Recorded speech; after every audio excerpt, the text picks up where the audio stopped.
Welcome back, ladies and gentlemen. We're going to be talking about free fall today, or put another way, one-dimensional kinematics of a vertical system. I'm going to drop a bunch of stuff and we're going to calculate some things. That's what it means. We've done a lot of calculations in kinematics already, going this way, horizontally, right? But vertically adds an extra wrinkle, mostly because, well, gravity is a thing. Now, on the plus side, this extra wrinkle actually makes our life easier for the most part because gravity on Earth is consistent. It doesn't really change. A car on the ground can speed up or slow down. It can change its acceleration depending on how hard you push down on the pedal. A person running can change how quickly they run. But gravity doesn't. Gravity pulls at the same rate all over the Earth for everybody and everything. And that rate is 9.8 meters per second squared down. And that's kind of the key thing of this whole piece of notes, is that for any object that is falling, gravity is acceleration. Acceleration equals gravity equals 9.8 meters per second squared down. That's the key. And for the most part, we make this negative. Not always, but most of the time. That's kind of it. That's sort of the only main thing. When you're dealing with a free-falling question, a question in which the object is thrown up or is falling down, acceleration is due to gravity, so it is 9.8. So they won't tell you what the acceleration is because they're just assuming that you know that it's on Earth and that it's 9.8. Okay, there's a little bit more in the sense that I wrote a tiny bit more just so that way I didn't just have a notes that consisted of that. There's also an example. We'll do an example together. So we've been looking at objects moving along the ground in one dimension. Now we're going to extend that to vertical motion. This is still one-dimensional motion, so everything we are trying to do before still works. The only thing is gravity, and the acceleration due to gravity is 9.8. We use a lowercase g to represent gravity on Earth. We use an uppercase g to represent gravity out in space. It's a little different in space because, fun fact, other planets are not Earth. I know, crazy, right? So, anything that involves jumping or falling, A equals G equals 9.8. So, let's take a look at our example. Bill has a vertical leap of 1.29 meters. It's pretty good. What is his hang time? What is his takeoff speed? That's it. That's the entire question. They tell you one number, 1.29 meters, and they expect you to be able to figure out the rest. This is what I mean when I say that sometimes the numbers are not clear. Sometimes the question requires you to pull it apart to figure out what's happening. So let's think about it. We've got, in this example, our friend Bill. Honestly, I really lucked out. I could have had Evil Timmy in this question. For those who haven't spotted yet, Evil Timmy is a thing. You'll see more of him. So Bill, it says here, he has the ability to jump straight up, a total height of 1.29 meters. Then, of course, like all good things in the world, he will fall back down the same height. Although apparently I've drawn him slightly shorter, so I guess he fell on his knees. I don't know. And that's it. That's all the information it gives us. And it asks us to find the hang time and the takeoff speed. We need to break this down. We need to break this problem down, just like we did with the last 3 problems. Even though it sounds like one problem, it's actually 2. And the picture kind of shows that. There's the up and there's the down. Those are 2 different things, for those who aren't aware of that. So in the case of both of them, there's still the same information. VI, VF, A, D, and T.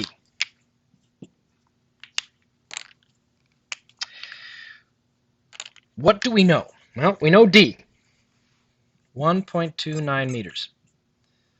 And, all right, let's start off by talking about him going up. Then we'll talk about him going down. So if we're on this side, we're going to make this the upside, and this is the downside. We'll just work with it. So he's going 1.29 meters up. When he falls down, he goes 1.29 meters down because that's how jumping works. If you go up 1.29, you come down 1.29. Duh. So what's his initial velocity? Well, you might be thinking, well, surely, Mr. C, before he jumps, he's not moving. Yes, but we're not going to worry about the time before he's jumping because, yeah, we could calculate that, but it's a lot of work. I don't want to have to go into that. I don't want to have to go into the whole, like, him getting ready to jump by bending his legs and building up power and then springing himself in the air. No, no, no. The moment he begins to jump, the moment that his feet leave the ground, what's his velocity? We don't know. That's what we're trying to find. That's the takeoff speed. Okay, so this one is one of the questions we need to find. What's his final velocity? What's the final velocity of a person jumping into the air? Well, remember, we broke this into two pieces, the up and the down. When anything goes up in the air, it goes up and then it comes down. And when it goes up, it pauses at the top for just a second, right? If you look at it, it just freezes in midair for just a fraction of a second. And that's because, remember, at the start, this thing's going up. But then it changes directions and comes down. To change directions, there's an acceleration.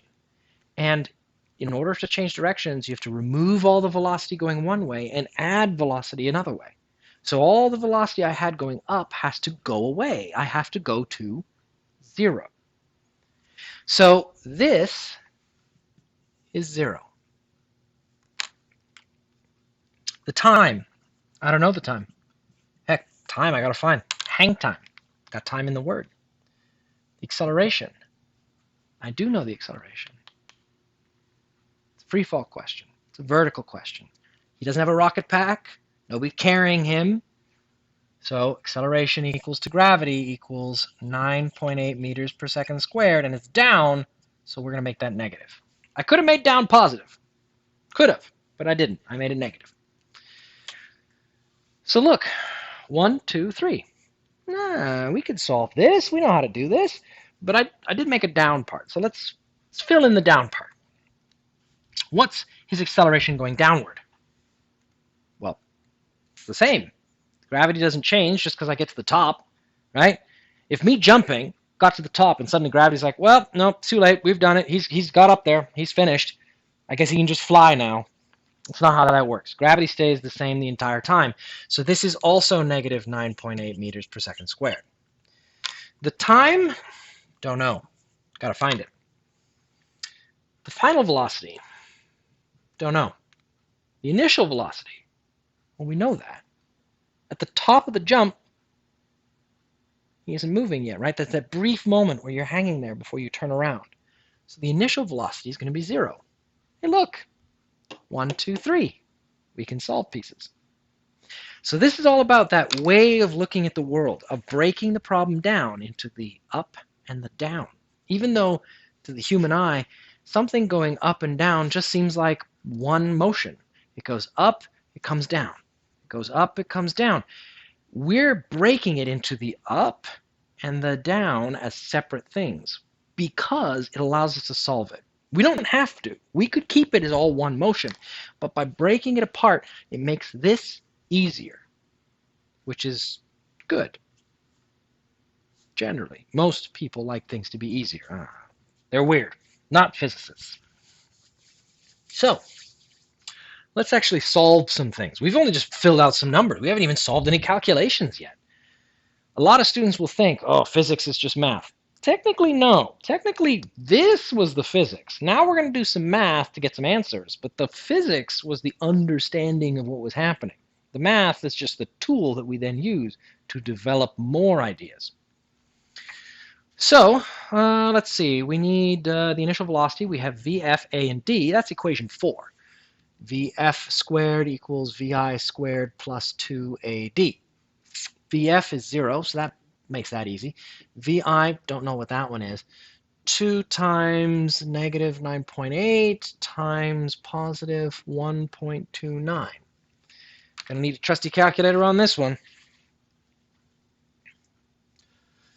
2 times 9.8 times 1.29 equals 25.28.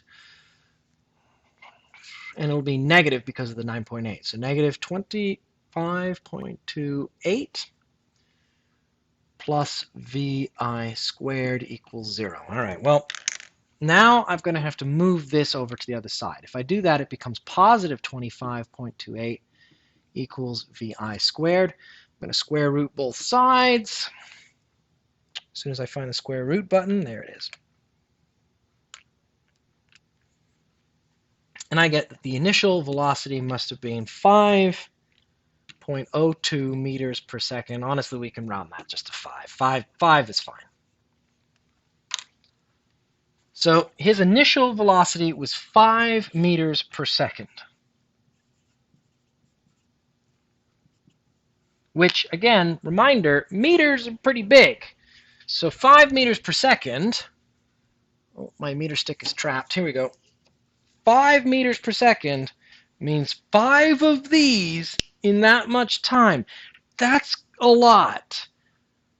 Also, the eagle-eyed student will notice he didn't actually travel 5 meters. He only traveled 1.2, which means he must not have been in the air for a full second. That's a little thinking ahead. So, what was he doing? How much time was he in the air?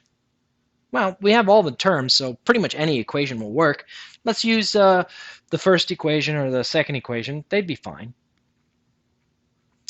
First equation, yeah, let's use the second equation. VF equals VI plus AT. VF is 0. VI is 5 minus 9.8 times time. I move the 5 to the other side. I get negative 5 equals negative 9.8 t. Divide both sides by negative 9.8. Time is going to equal 5 divided by 9.8. 0.51 seconds. So I can come over here.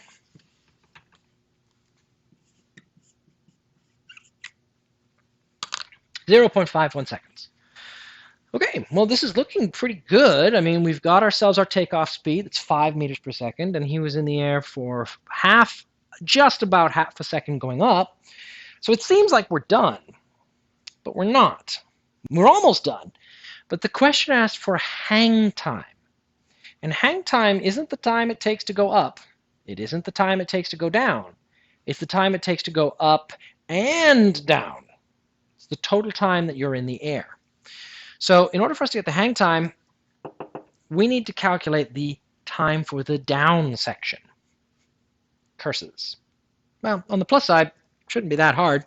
We've got dA and VI. We just need to find t. Although the only equation that has the numbers, the terms that we know, is equation 5. And trying to find t with equation 5 it's doable. It requires a quadratic equation. And that's less than fun. Well, it won't in this case, actually. Never mind. Equation 5 is going to be our friend this time because the initial velocity is 0. Why does that matter? Why does that matter? Take another look at equation 5, ladies and gentlemen. D equals VIT plus AT squared over 2.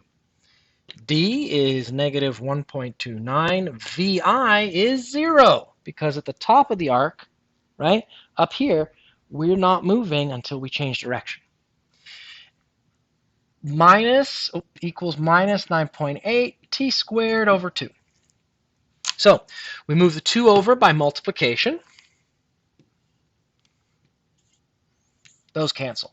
We move the 9.8 over by division. The 2 negatives are going to cancel. That's very convenient. And then finally, we're going to have to square root. But I think I've already made that look confusing enough. So let's just put in some numbers into the calculator in order to get some information here. Times 2 divided by 9.8 equals, this gives me 0.26 equals t squared. Okay, got to figure out what that is. Square root time. Answer. T equals T down, we'll say. This one we'll say was T up. T down equals 0.51 seconds. What? That's the same time.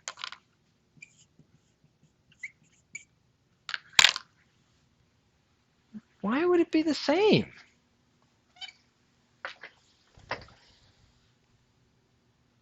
Going up, it was just over half a second. Coming down, it was just over half a second. Why? Why would it be the same to go up and down? Well, think about it. It is always the same. Think about every time you've ever thrown something.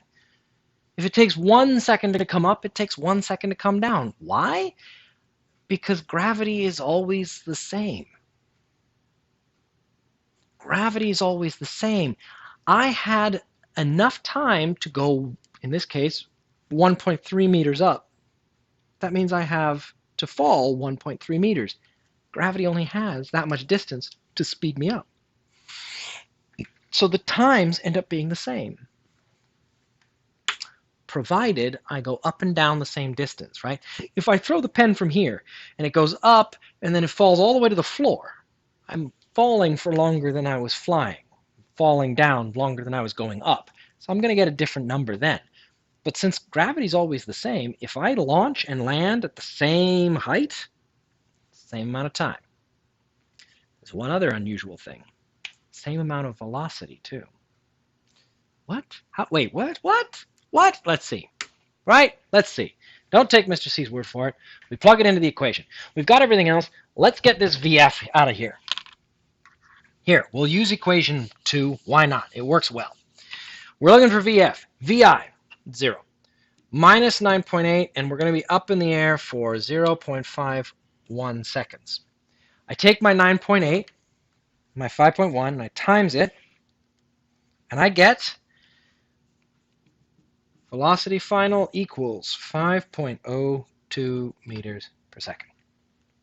Rounds to 5. There's a symmetry to it. Going up comes down. Whatever goes up comes down. And if you launch it and catch it at the same height, whatever you launch it with is what it lands with. However long it takes to go up is how long it takes to go down. Turns out, whatever goes up must come down has a little bit more detail to it if you know where to look. This is, of course, super useful. And you guys have had your literally entire lives to practice and get familiar with how gravity pulls things on Earth. Heck, all of this stuff can also be seen if we consider the graph of this whole thing.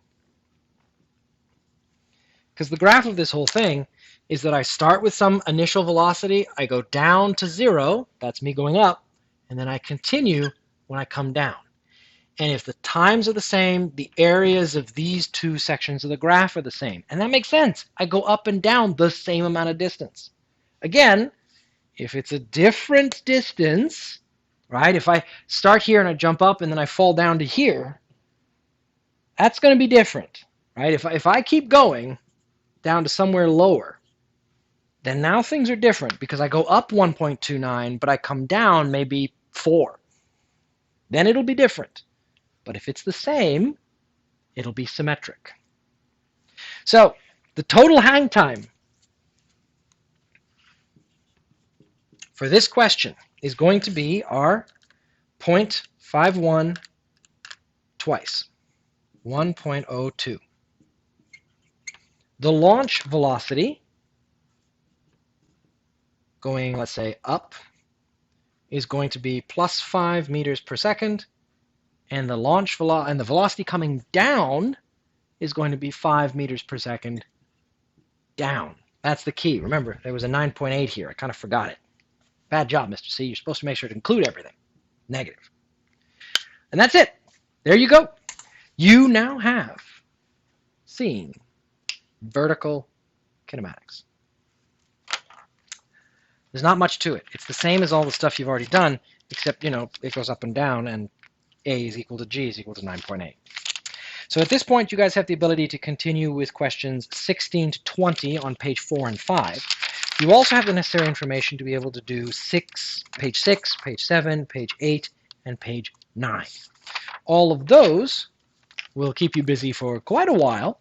Some of them are a little bit trickier than others. I'd say the single hardest question is the one on page 7. It's number 16. We'll see how many people can solve that one. After that, the next time I'm doing notes is on page 10 for chase problems, but we have a ways to go before we see that. So I will see you guys next time.